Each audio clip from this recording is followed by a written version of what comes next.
tenants and landlords in Pennsylvania and New Jersey are looking for assistance. Google announced it's tightening its policies about targeted advertisements. We're social distancing here on Toole Time.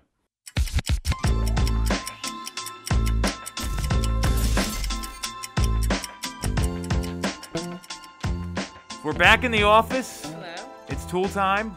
We're distanced. We're masked. This is what the state says. We're inside a business. I'd rather be here than not. I'm Tom Toole. She's Jess Lion. We got some interesting stories today. We do. Hopefully you can hear us all right with these masks on. So, first one, and this is kind of something that's been talked about a lot in Pennsylvania, is that tenants and landlords in Pennsylvania and New Jersey are now seeking rental assistance to fend off evictions. And the Pennsylvania Apartment Association specifically, who represents owners and managers, and the Housing Alliance of Pennsylvania, who looks out for renters, they're on the same side of this issue, which is unusual because usually it's like two parties going at it, like a buyer and a seller. And so this has been something that's kind of been, to me, a couple months in the making. What do you think about all this, Jess? I knew that this, obviously we all knew this was coming. A lot of the people who are filing for unemployment, getting unemployment, they are renting as well. So struggling with paying your rent on time, I mean, I'm a renter, it does make sense.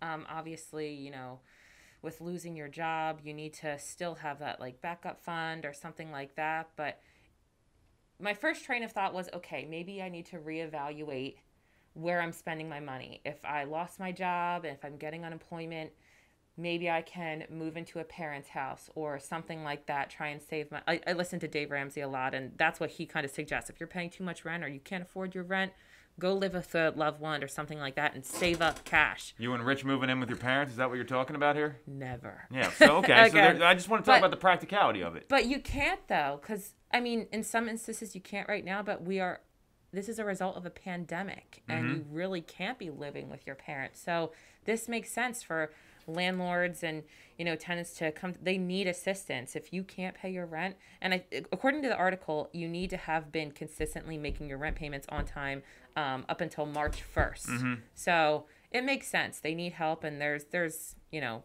guidelines and limits and things like that. But this is much needed, or else there would have been a ton of evictions, I feel like. And then what happens after that? Well, they halted evictions in Pennsylvania, and the concern I had, and look, there's two sides to this, right? The landlords are still, like, they entered into a contract and are still having people pay them to live there. You don't just give that away for free. So Right.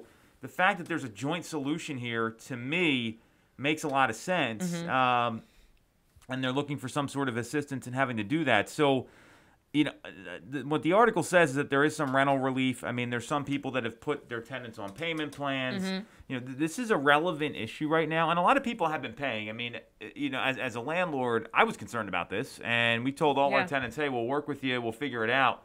We didn't have the level. I mean, you know, you look at the doomsday scenario, okay, everyone stops paying. And a lot of people looked at it that way, and I'm not. That's scary. But then all of a sudden you have this investment that you work really hard for, and then all of a sudden it's gone and the bank takes it from you. Like that's not a viable option. Or if you have to sell it and you got to deal with capital gains tax. So the fact that there's a joint solution here, that's really important. So from, you know, looking at this, I mean, it looks like that they're gonna they need something past unemployment and past the federal stimulus, because that stuff's kind of going by the wayside, especially now that the country's reopening. So to me, this is something that you need to have, because otherwise you're going to have these folks that are out on the street. And, you know, we talked about this on our last show, which is this went from you can't go out and work for 9-10 weeks. And you look at a lot of, like, restaurant owners, and then all of a sudden their place gets looted in the rents, and then they have to – I mean, those places will never open again. So this is something that, to me, is a really critical and a really good move by the government, and when there's been a lot of criticism for what's been going on in these state governments. I'm with you on that one. I find the next topic more juicy. Yeah, well, yeah, I don't disagree with you. I mean, this is like a sad, like, you know, not so great topic. But this to me, and this to me has been a long time coming. Yeah. And so last week, Google announced it's going to be tightening its policies prohibiting employment, housing, and credit advertisers from targeting or excluding ads based on demographics and zip codes. And the company, Google, had said they long prohibited advertisers from targeting users based on sensitive categories related to identity, belief, sexuality, etc.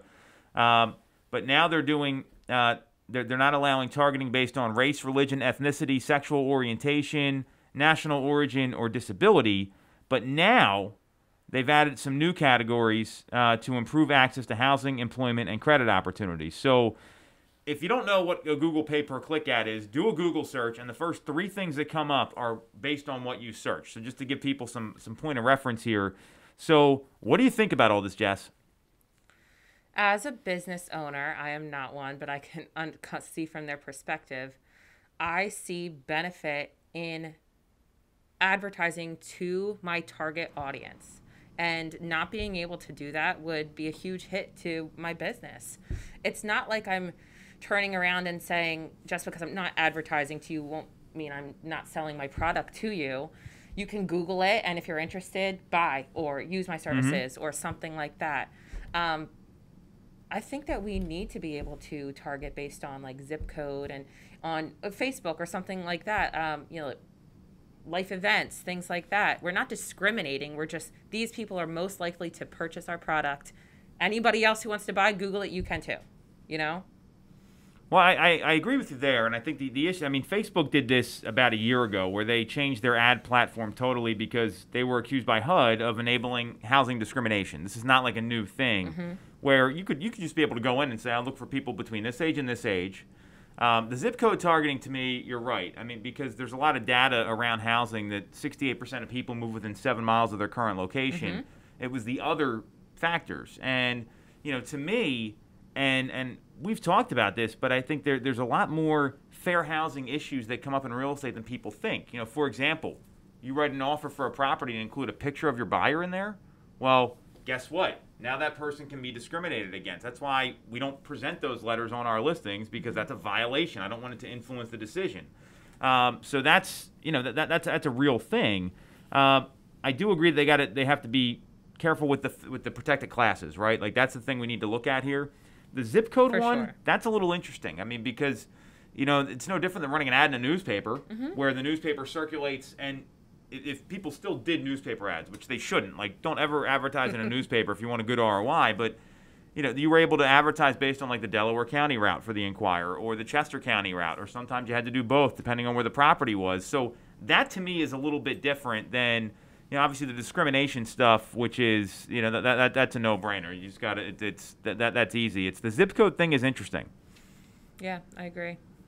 So I wonder Google's not going to change. Like they're doing, like this is done. They're going to do what they do. Yeah, and Facebook went through the same thing.